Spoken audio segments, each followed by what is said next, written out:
E aí pessoal, tudo bem com vocês? Já estavam com saudade? Conforme prometido, essa é a nossa primeira videoaula.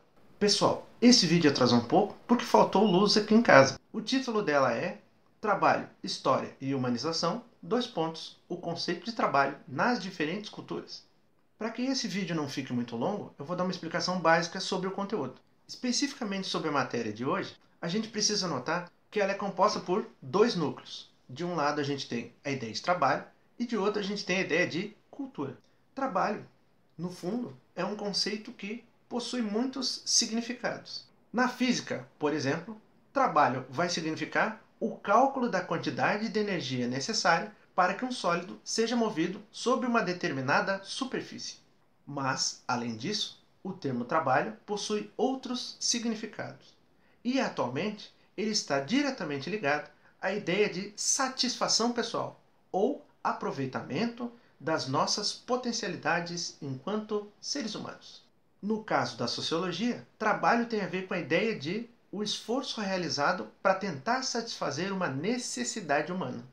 Além disso, ele também serve como um objetivo de vida, uma forma de aproveitamento das nossas potencialidades. O trabalho possui uma estreita relação com a ideia de realização ou de autorrealização. No entanto, nem sempre foi assim. Inicialmente, a palavra trabalho deriva de um termo latino que é tripalium. Tripalium era um instrumento de tortura composto por 3 pedaços de pau amarrados.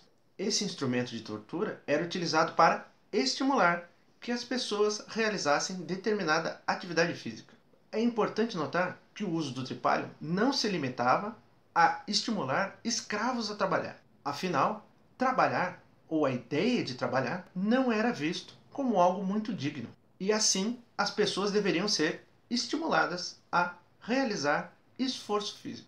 Historicamente, trabalho vai estar ligado à ideia de subalternidade, ou seja, de que sempre vai existir alguém que diz para outra pessoa o que ela deve fazer. Os reis jamais trabalhavam. Toda e qualquer necessidade que eles tinham era satisfeita por alguém que realizava um trabalho para eles. E, em alguns casos, para que essas pessoas fossem estimuladas a trabalhar, era necessário a utilização do tripalium. Com o tempo, o instrumento de tortura foi abandonado e tripalium, ou trabalho, passou a designar o próprio ato de realizar um esforço físico, sob o comando de alguém. Quando a gente fala de trabalho, a primeira coisa que precisamos notar é que nem sempre a ideia de trabalho foi associada a alguma coisa positiva.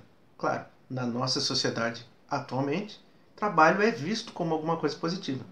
No entanto, trabalho já significou alguma coisa diferente.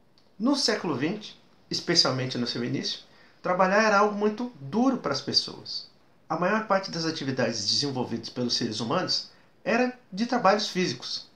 Charles Chaplin, no filme Tempos Modernos, nos apresenta uma realidade ficcional, mas que nos ajuda a perceber como o trabalho era encarado dentro de uma fábrica. As pessoas realizavam um trabalho repetitivo.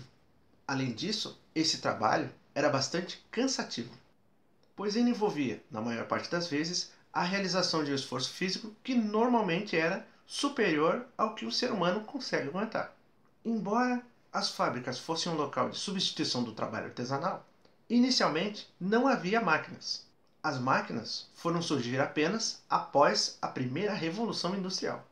Foi graças ao trabalho de máquina que o trabalho humano começou a ser reduzido. Se antigamente o artesão era responsável por construir uma peça do início ao fim, o trabalhador da fábrica realiza uma pequena atividade dentro de um grande número de operações que vai acabar levando à construção do objeto desejado. A redução do esforço físico humano trouxe a necessidade de rever a posição ocupada pelo trabalho na nossa sociedade. Para a sociologia, o estudo do trabalho vai importar em algumas diferenciações. Uma das primeiras diferenciações é separar a ideia de trabalho público do trabalho privado. Trabalho no serviço público normalmente envolve a pessoa ser nomeada por conta de ter sido aprovada em um concurso público. No entanto, existem algumas funções, como por exemplo a dos contratos temporários de professores, que são realizados por pessoas que passaram por um processo seletivo. O objetivo do concurso público e também de qualquer outro processo de seleção é selecionar a pessoa mais qualificada para o trabalho. Quando falamos do trabalho na iniciativa privada, ele normalmente não está associado à ideia de concurso público.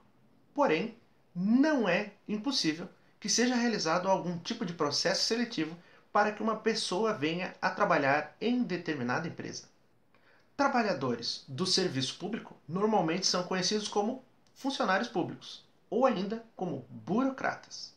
Burocrata é um termo que deriva do francês bureau, que significa escritório. Portanto, burocrata é aquele que trabalha no escritório do governo. Normalmente, as empresas da iniciativa privada oferecem, como estímulo para que a pessoa continue trabalhando com elas, uma melhor remuneração do que aquela oferecida no serviço público. Mas por que então tantas pessoas estão interessadas em trabalhar em serviços públicos se a iniciativa privada paga melhor? Normalmente, quando as pessoas vão trabalhar para os órgãos do governo, elas procuram um sistema de estímulo diferente, que não tem a ver com a remuneração, e sim com a ideia de estabilidade. Em princípio, estabilidade significa a ideia de que, embora possa ocorrer qualquer crise econômica, o emprego dessa pessoa não será afetado.